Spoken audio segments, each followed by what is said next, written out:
Seguimos adelante aquí en Informativo Sarandí. Vamos a recibir ahora a Andrés Marrero, es el director ejecutivo, el presidente de la Cámara de la Economía Digital del Uruguay. Andrés, ¿qué tal? ¿Cómo te va? Muy bien, Daniel, muchas gracias por la invitación. Muchas gracias a ti, recién llegadito de China, digamos, recién llegadito, porque después está el tema del jet lag. La verdad que sí, todavía luchando un poco contra el jet lag, me desperté a las 4 de la mañana hoy. Así que pero sí. sin varicela.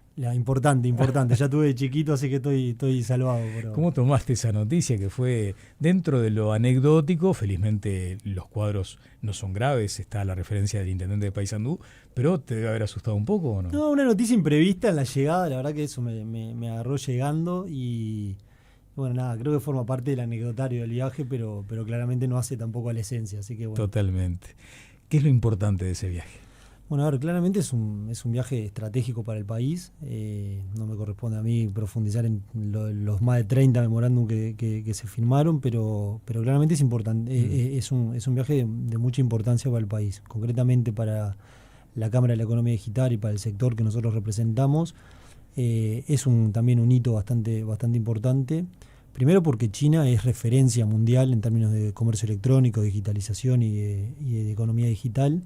Y después porque para la Cámara es importante estar representada en situaciones y en misiones como estas, por lo que hace al vínculo con como hablamos, una potencia de referencia en nuestro sector, y después también con todo lo que tiene que ver con el eje que nosotros trabajamos a nivel de representatividad y cercanía con el gobierno, porque desde ahí es que después derraman las iniciativas que tenemos activas en términos de intercambio de conocimiento, digitalización, apoyo a las empresas para adopción de nuevas tecnologías, innovación, etcétera.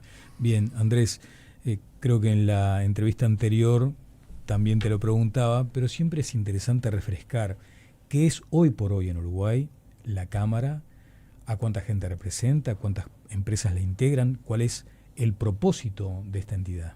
Bueno, la Cámara de la Economía Digital representa a las empresas que están vinculadas al sector del comercio electrónico en nuestro país, que principalmente, o para simplificarlo, es la evolución del comercio. Hoy en día prácticamente no hay actividad comercial que no tenga algún vínculo con la economía digital. Totalmente. Y esto implica desde los negocios y los comercios que venden online, hasta todos los servicios que rodean la actividad de vender online, que tienen que ver con la logística, el llevar los paquetes a la puerta de la casa, los medios de pago digitales, las plataformas tecnológicas de las cuales se venden, el marketing digital, las empresas de tecnología y automatización de procesos. Bueno, básicamente toda la actividad de vender, como es la tendencia de cómo se vende hoy, cómo se va a vender más cada vez más en el futuro, ¿no? ¿Y ese universo cuántas personas lo integran? Bueno, empresas, hoy en día socios directos de la Cámara son más de 200, que van, como les decía, ya desde empresas que venden online, marketplaces, todos los principales y los que conocemos todos en el mercado local, hasta todas las empresas que brindan servicios vinculados a la actividad del comercio electrónico. Estaba leyendo algunos datos y me gustaría profundizar en ellos, más allá de que después quiero comentar qué fue buscando la Cámara a China y con qué se encontró, qué se trajo en realidad, ¿no? Pero fíjate vos esto, las ventas por e-commerce en 2025 aumentaron un 34% con respecto al año anterior. ¿Cómo hay que efectivamente leer este número que parece muy lineal, parece muy fácil, simplemente se aumentó un 35%, pero tal vez tenga que ver mucho con lo que acabas de mencionar? O sea, prácticamente hoy no se concibe el comercio que no tenga una vía digital. Sí, prácticamente ningún sector crece a tasas tan grandes, ¿no? Estamos hablando que ya hace varios años que las tasas de crecimiento están por encima del 30%, que significa que año a año se vende a través de Internet, porque aparte de esa medición mide específicamente los tickets de venta online, se vende un 30% más que el año anterior. Hoy en día, de hecho, al cierre de 2025, se generaron 80 millones de transacciones por comercio electrónico, que son unas 10.000 por hora, para tener una idea. Son unas 200 y pico de miles de transacciones diarias por comercio electrónico. Que bueno, que es reflejo de cómo estamos habituados a comprar hoy los consumidores y cómo cada vez más va habiendo un cambio cultural que empuja también a los comerciantes y de alguna manera impone el desafío de adoptar nuevas maneras de gestionar la actividad comercial, ¿no? A veces hay conceptos como que de pronto los creemos demasiado alejados, pero es desde pedir una mozzarella hasta armar un paquete de viajes a Disney, ponele. Totalmente, y de hecho justo nombraste el paquete de viajes a Disney, es un buen ejemplo, porque también ahí las empresas locales tienen el desafío de competir de la manera más pareja posible en términos de oportunidades, pero también en términos de capacidades con gigantes internacionales, ¿no? El caso de la industria de los viajes es bien concreto porque hay un montón de plataformas que son plataformas internacionales que lideran muchas veces las opciones de compra de los uruguayos, y las agencias de viaje locales tienen el desafío de competir contra estos gigantes. Bueno, y ahí un poco entra el rol de la Cámara que me preguntabas recién, que es facilitar, viabilizar la adopción de nuevas tecnologías, capacitar en nuevos modelos de gestión, en cómo gestionar la adopción de tecnologías en la gestión de los comercios y las empresas, para que de alguna manera el sector del comercio del Uruguay se proyecte como un sector competitivo hacia el futuro. Hace un par de minutos decías lo que parece obvio: no hay empresa que no tenga su canal digital hoy por hoy, o por lo menos si quiere sobrevivir en este mundo tiene que aplicarlo o tiene que estar pensando en él. ¿Cuáles son aquellas resistencias que todavía advertís en este marco? Bueno, a ver, obviamente que hay un cierto statu quo, que es los negocios que toda la vida funcionaron de una manera, les cuesta migrar hacia modelos nuevos. Y ahí es donde a veces incluso se encuentran con la irrupción de competidores que nacen con ADN digital y que entran con otras velocidades, con otras agilidades en términos de la adopción de los nuevos modelos de gestión. La realidad es que ya no es muy opcional el tema del comercio electrónico, de la economía digital, al punto que incluso las ventas en los puntos de venta físico hoy en día están impactados por Internet. Hay un estudio que se publicó ahora a fin de año que tiene que ver con las fechas comerciales y con las ventas a fin de año, que lo que dice es que 6 de cada 10 uruguayos miraron y tomaron su decisión de compra en Internet antes de comprar, incluso si terminaron comprando en un local físico en el shopping. Sí. Entonces finalmente Internet y los canales digitales están involucrados prácticamente en todas las compras que hacemos en el día a día. Sí, ya vas decidido a esa compra, ¿no? Exacto. Creo que también lo mencionamos, es relevante, como es un mundo relativamente nuevo, es relevante dejar algunas confirmaciones de la propia experiencia que ustedes van acumulando. No basta para tener un comercio digital eficaz o exitoso una cuentita en una red social y sacarle fotitos lindas para Instagram. Va más allá de eso. No, está claro. A ver, justo ese ejemplo capaz que es el que afecta o el que representa al long tail de pequeños emprendedores que venden online, que también es el motor de la economía. Que ni que hablar, y que en ese sentido ni que hablar que las plataformas digitales son viabilizadores y de hecho son inclusivas en términos de ofrecer oportunidades masivamente para las empresas que pretenden vender online, pero el desafío es cómo ir sofisticando la actividad comercial para que todas las empresas que venden puedan vender de la manera en la que el consumidor de hoy reclama comprar, porque un poco ese es un poco el desafío, porque la realidad es que hay un cambio de cultura, de manera de hacer de todos nosotros como consumidores, que las empresas locales tienen que acompasar. Claro. Te habrán dicho, che, ¿y este asunto de Temu? Porque viste que todo... Algo hemos hablado. Alguna cosita. Pero además todo se reduce cuando hablamos del comercio electrónico, del impacto sobre la economía doméstica, de esa, digamos, inequidad, si se quiere, que denuncian los propios comerciantes. Y aquí hay un aspecto notoriamente digital. ¿Cómo se lo abarca? ¿Cómo se lee? Bueno, las compras cross-border acapararon gran parte de la conversación de temas de comercio electrónico del año pasado. Las compras al exterior por parte de particulares bajo el régimen de franquicias crecieron. Estamos hablando que el comercio electrónico local creció en 35% y es muchísimo. Las compras cross-border crecieron por encima de un 100% en 2025 respecto al año anterior. Y también la tendencia es que va a tender a crecer. De hecho, hay un cambio ahora en la reglamentación que fue fruto de muchas conversaciones que se dieron el año pasado, pero que como saldo final tiene que los uruguayos, para comprar en el exterior, vamos a pagar el IVA sobre las compras, y ese IVA tampoco es compensatorio de la diferencia de precios que hay. Entonces, con lo cual la tendencia es que seguramente en el futuro siga habiendo un crecimiento de las compras cross-border, y el desafío que tienen las empresas locales es adoptar maneras de competir que permitan poner en primera línea cosas que desde afuera o estas otras empresas con las que competimos cuando se compra afuera no pueden ofrecer. Claro. La velocidad de los tiempos de entrega, el valor marca, cosas que se pueden ofrecer desde Uruguay que desde afuera no. Y también hay un desafío, a nivel como gubernamental y de políticas, de ayudar, y un poco esto tiene que ver con la inequidad, a las empresas locales a competir en igualdad de condiciones, porque hay reclamos en términos de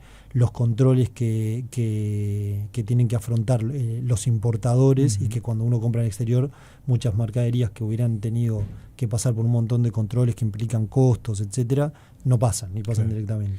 ¿Hoy es la principal preocupación de la mayoría de los socios de la Cámara, por ejemplo? No, es una de las preocupaciones, ni que hablar que es una preocupación, pero creo que la preocupación más de fondo que tiene el sector en este momento tiene que ver con cómo acompasar el ritmo de actualización que impone las reglas de juego actuales en el mundo. ¿Y por dónde pasa eso? Bueno, eso pasa principalmente por adopción de tecnología, todo lo que tiene que ver con digitalización de los procesos. Esto va desde los procesos, la logística, la información, la toma de decisión basadas en datos, a nivel de gestión, a nivel de marketing digital, donde las plataformas digitales extranjeras son como muy potentes y la verdad que son expertas. Y después, por otro lado, lo que tiene que ver con intercambio de conocimiento. Principalmente son esas dos cosas: adopción de tecnología y capacitación. Claro. El asunto es la fecha de caducidad de la adopción de esa tecnología, ¿no? Porque hoy te haces de un buen paquete, por decir algo, que resulta que de pronto a los 6 meses ya caducó. Bueno, esto claramente parte de este cambio cultural, lo que llamamos como el nuevo mindset digital que hay que tener para gestionar negocios en el mundo que nos toca vivir. Tiene que ver con la adaptación constante al cambio. No es que me actualizo y está pronto, sino que de verdad esto es un always on, es algo que empieza ahora y es parte del día a día, ir acompañando los cambios que va teniendo la regla de juego, ¿no? Bueno, mencionaste algunos datos y me interesa también profundizar en esto que hicieron junto a Exante, ¿no? Los resultados del informe Panorama del Comercio Electrónico en Uruguay muestra allí ese escenario interanual prometedor. Entre octubre y diciembre se alcanzaron 30.812 millones en ventas, 30.812 millones de pesos en ventas, lo que representa ese incremento del 18% con respecto al trimestre anterior.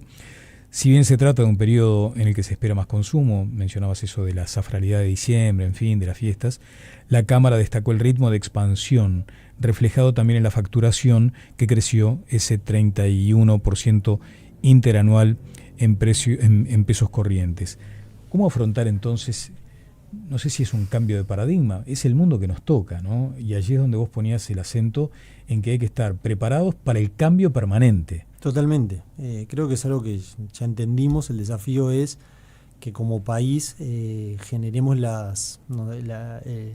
terreno fértil para que ese nuevo mindset digital que tenemos que adoptar a nivel principalmente de los tomadores de decisiones, de los que gestionan y gestionamos negocios que tienen que ver con el comercio, puedan acompasar este ritmo de cambio, que la verdad que es difícil para nuestra cultura. Y de hecho, parte ahora volviendo un poco al tema de la misión a China, cuando uno ve el ritmo y las formas en las que funcionan esos mercados, que en el fondo son los que están dominando el comercio a nivel global. Sí, se fueron a la cuna de todo eso. Se entiende que claramente tenemos mucho por hacer. Y eso finalmente es un trabajo en equipo en el que la Cámara cumple un rol, sí, como primero de representante del sector y de articulador entre las oportunidades que puede generar el país a nivel de políticas públicas y todo lo que tiene que hacer el sector, que es muchísimo, para seguir creciendo, ¿no? O sea, bien.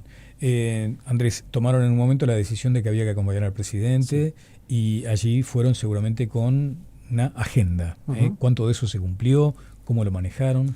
Bueno, la agenda de la Cámara en este viaje tenía que ver principalmente con dos ejes, que son estos, que es primero la identificación de oportunidades, que tienen que ver concretamente con intercambio de conocimiento y capacitación, y con facilitación de mecanismos que apuntalen y apoyen la innovación y la digitalización a nivel local, ya sea promoviendo políticas públicas, generando instrumentos de incentivo a la inversión, etcétera. Y la verdad que las dos cosas un poco se lograron. El saldo es bastante positivo en términos de lo que tiene que ver con representatividad, que es el eje que tiene que ver con el vínculo con el gobierno.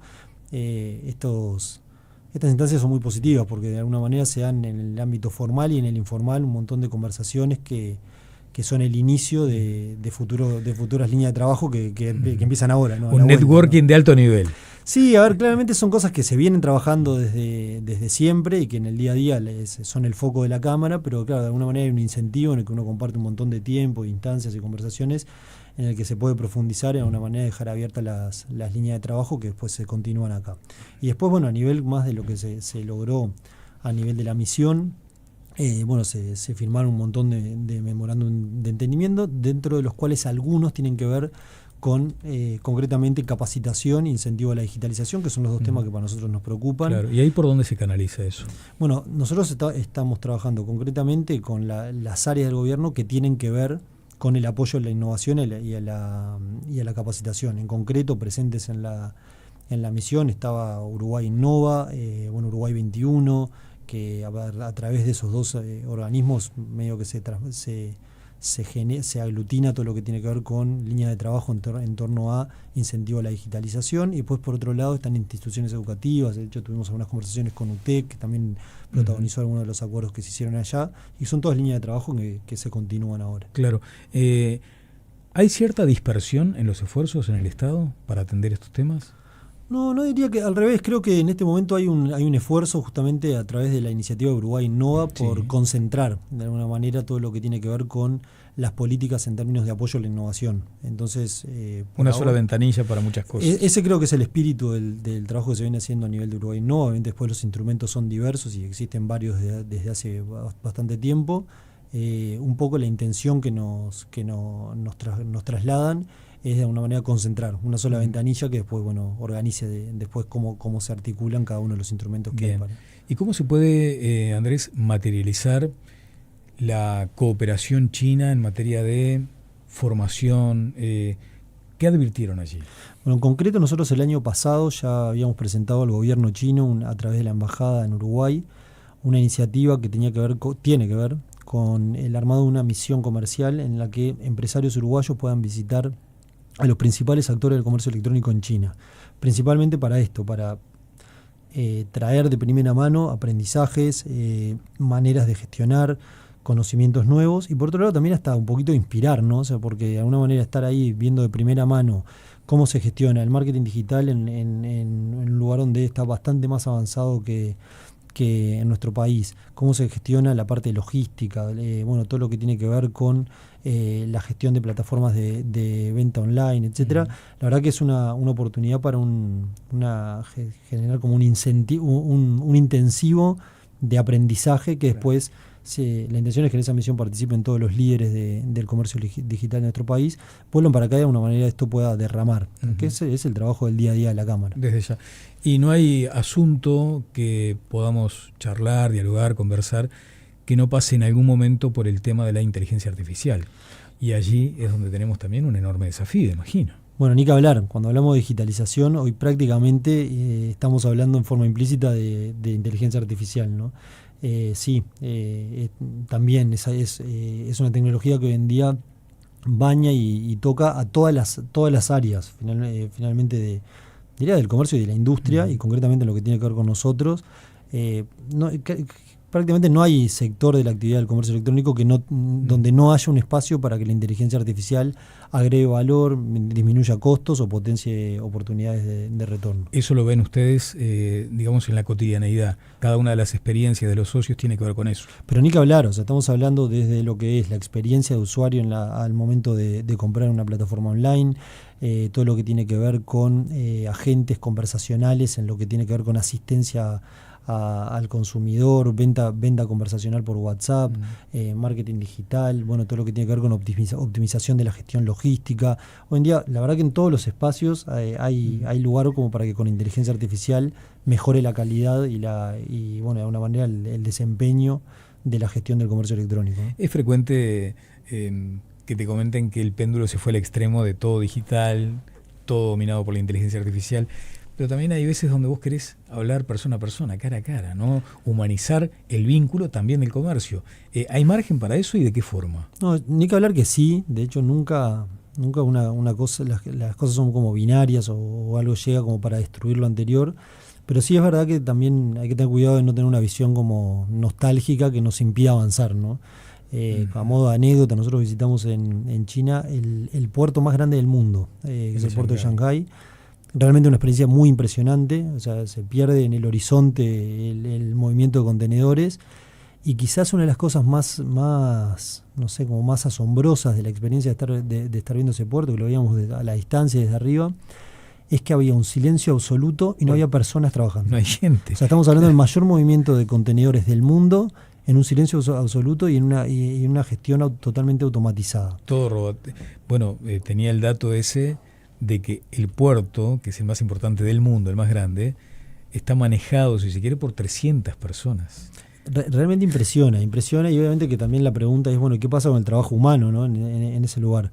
La respuesta es que obviamente hay una evolución, cambia el tipo de trabajo que involucran estas cosas, porque ni que hablar que en esa obra hay un montón de seres humanos involucrados, incluso en la gestión, porque de hecho nos mostraban que parte del trabajo de las grúas que se estaban moviendo, etcétera, se estaban haciendo a distancia desde oficinas en Shanghái, donde con un control remoto personas estaban operando grúas en el puerto, ¿no? Entonces sí, el mundo está cambiando mucho, y es importante que como país, más que aferrarnos a las costumbres tal cual las conocemos, abramos un poco la mente y un poco haya como una propensión a la actualización de las conductas, porque la verdad es lo que impone el mundo actual para poder competir, ¿no?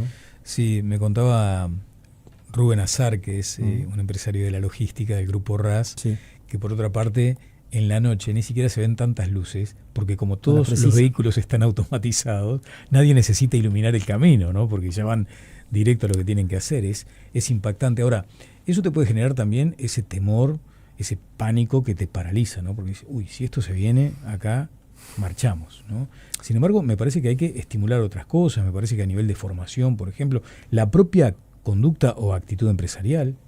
Sí, a ver, como decía recién, creo que quedarnos como un poco en la mirada nostálgica, cómo era el mundo antes de las cosas nuevas que van apareciendo, no nos ayuda en términos de proyectar un país en el que nos vaya cada vez mejor y de alguna manera podamos competir con un mundo que está totalmente abierto y donde las reglas de juego son nuevas y son otras. Entonces un poco sí, la adopción de tecnología, mirar un poco estas cosas más que con temor, de alguna manera con una mirada inspiracional y en la que lo que veamos es, bueno, ¿cómo hacemos para de alguna manera jugar este partido? Ese es el desafío, y por eso los esfuerzos más grandes que estamos poniendo son en capacitación y en mecanismos que ayuden, porque la realidad es que también es un desafío a la adopción de tecnologías, en términos económicos, en términos de conocimiento. Son las dos cosas que tenemos que trabajar mucho, porque para una pequeña empresa en Uruguay, mirar esas escalas que son la verdad que un poco abrumadoras para nosotros. Sí, decís que se te pierde la mirada. Claro, exactamente. Entonces decimos, ¿cómo juego este partido? Claro.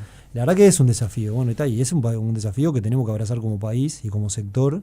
Y bueno, y ese es el partido que estamos jugando también acá. Siendo también más competitivos, sin que te pida naturalmente que te refieras a casos bien específicos, hoy una vez más nos sorprende un conjunto de informaciones vinculadas al cierre de empresas o a reestructuras muy potentes de sus elencos de colaboradores, de sus plantillas, por el tema del costo país, ¿no? Esa cuestión que todo el tiempo lo escuchamos, pero que influye, me imagino, en forma distinta en cada uno de los sectores. El país caro. ¿Cómo se incorpora eso a la discusión de la Cámara?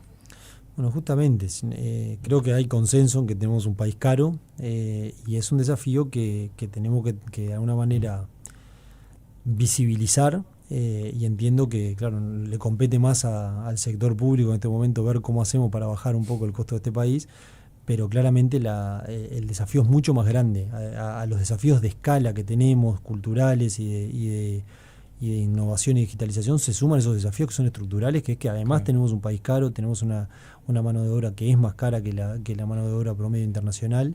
Entonces sí, hay desafíos. Las soluciones creo que tienen más que ver con el sector público y político que quizás con lo que puede incidir la Cámara, pero la Cámara lo que hace es lo que hacemos como sector, que es buscar las formas para, con las reglas, con el escenario tal cual está, ver cuál es el mejor desempeño posible que podemos alcanzar. Nosotros representamos un sector que es pujante, que tiene la innovación en su ADN y que de alguna manera lo que está buscando todo el tiempo es ver cómo hacer para lograr lo mejor posible, bueno, en el contexto que nos toca, ¿no? Claro.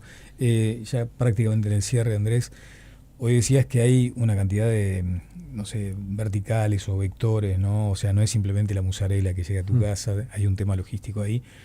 Y hay un tema también del marketing digital, porque vos vas a pretender tener a la mejor mozzarella, ¿no? Para degustar. Por lo tanto, es un conjunto de actividades, algunas novedosas, por cierto. El marketing digital era algo que hace unos años no existía o estaba apenas muy incipiente en algunas compañías, y eso viene con otra cantidad de oficios, profesiones, tareas. ¿Notás que también el sistema educativo está en sintonía con esa demanda? Porque ustedes después tienen que reclutar y ahí también hay un cuello de botella a veces. Ni que hablar. Desde la Cámara hemos impulsado, de hecho tenemos vínculo con todas las universidades, se han generado programas de capacitación que las distintas universidades han adoptado con diferentes formas, pero hoy en día hay carreras y cursos que están vinculados a la capacitación en competencias digitales, pero todavía hay mucho por hacer, porque de vuelta el mundo ha cambiado muy rápido y la necesidad del sector respecto a competencias particulares de lo que tiene que ver con digitalización, comercio electrónico, inteligencia artificial, es cada vez más grande. Hay de hecho un informe que se publicó días atrás de la consultora Advice que dice que en el año pasado de alguna manera los sectores más buscados en términos de demanda laboral tienen que ver con competencias digitales y con inteligencia artificial y comercio electrónico. Entonces sí, representamos un sector que tiene un montón de necesidades, que tiene espacio para generar trabajo y generar oportunidades, pero que también tiene el desafío de encontrar mano de obra capacitada y calificada, que no siempre está. Entonces, bueno, se trabaja en conjunto con las instituciones educativas. De hecho, parte de lo que nos traemos del viaje ahora son algunos espacios que quedan abiertos para generar nuevas formas de capacitación, nuevos cursos, etcétera, que van en esa línea. Aprender es arriesgar también en cierta forma a incorporar conocimientos que de pronto no estaban en nuestros planes originales. Emprender es riesgoso también. Ahora, con el riesgo, si nos domina el miedo, volvemos al mismo punto, es imposible avanzar. Sin embargo, también hay que atender que este nuevo mundo que nos toca vivir presenta como costados inseguros. Allí está ese riesgo del hackeo, ese riesgo de la estafa, la utilización de herramientas digitales para que se queden con tu información. Y me consta que la Cámara también trabaja mucho en la seguridad informática, atendiendo estos asuntos de la ciberdelincuencia que van en crecimiento, ¿no? Sí, ciberseguridad es una de las líneas de trabajo de la Cámara, ni que hablar que es importantísimo, y se trabaja a dos niveles, ¿no? Todo lo que tiene que ver con buenas prácticas a nivel de ciberseguridad por parte de las empresas, de los medios de pago, de todo lo que tiene que ver con el lado del que vende, pero también es importante trabajar con todo lo que es como capacitación en ciudadanía digital, ¿no? En saber cómo manejarse en un ecosistema que es cada vez más digital, donde hoy en día la mayoría de los pagos los hacemos con tarjeta de crédito, tarjeta de débito, donde cada vez más las plataformas digitales son los lugares donde administramos y utilizamos nuestro dinero. Entonces sí, también hay desafíos incluso ahí de capacitación, y diría que eso sí, ya no solo a nivel de lo que es a nivel terciario o a nivel de especificidades que tienen que ver con el mercado laboral, sino incluso con competencias que todos los uruguayos tenemos que tener desde chicos. Entonces sí, ahí hay un desafío de actualización de la educación a todo nivel, ¿no? Claro. Bueno, Andrés, te trajiste una carta. Viste que a veces uno viene llevando una entrevista y dice, ojalá que el entrevistado haya dicho todo lo que quería decir. Te venís ni más ni menos que de un viaje a China, con una delegación oficial, con una cantidad de empresarios como vos que estuvieron allí tratando de tomar esa enseñanza que nos deja ese gigante para incorporarlo acá. Algo que quieras decir como un mensaje de cierre, porque de aquí para adelante habrá que trabajar mucho, porque esto no se construye solo. Un acuerdo de estas características con una contraparte china no debe ser una cuestión de un día para el otro. Ni que hablar. De hecho, una de las competencias que los chinos ponen en el tapete para explicar cómo son las mejores maneras de hacer negocios de ellos y con ellos es la paciencia, porque la mirada de ellos es siempre china, exacto, porque la mirada de ellos es a un ritmo que para nosotros es vertiginoso y sin embargo con una mirada que en general es de mediano y largo plazo, muchos años. Largo plazo, 100 años. Sí, en serio. Entonces, bueno, como mensaje sí hay un mundo que a veces lo intuimos, pero vivirlo de primera mano y de alguna manera tangibilizarlo ayuda a entender también la urgencia que tiene nuestro país para para compasar los ritmos de este mundo que va cambiando tanto para beneficio de todos.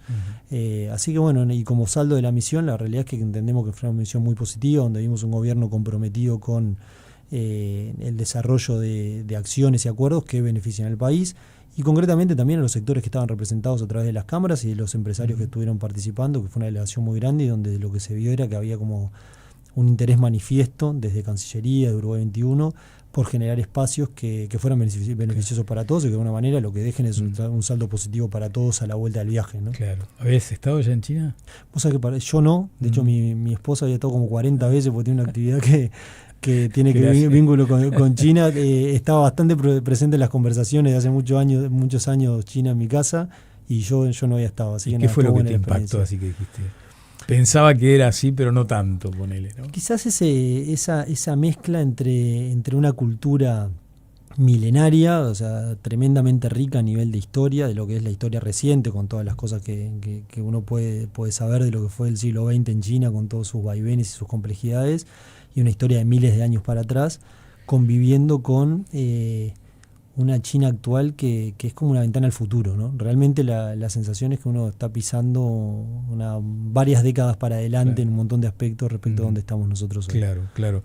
Sí, me imagino además que habrás advertido lo que varios actores públicos me comentaban de este viaje, y es el trato casi que de igual a igual. O sea, que había una especial consideración por Uruguay también. Sí, la verdad que es bastante impresionante eso. Primero hay algo como la idiosincrasia de los chinos, por lo que podemos percibir, que hay gente como muy cercana, muy amable, sí, totalmente, muy respetuosa, y ese respeto sí se veía en la asimetría tremenda que hay entre los dos países, ¿no? O sea, porque realmente cuando uno mira las escalas, impresiona lo chiquitos que somos en términos cuantitativos, ¿no? O sea, todo lo nuestro, o sea, las cifras de nuestro comercio, las cifras de nuestra población, etcétera, respecto a las de ellos. Y sin embargo, el tratamiento que se le dio a la misión, no percibía que se le daba una importancia a nivel de opinión pública, a nivel de los medios de prensa, hasta de las redes sociales en China durante esos días,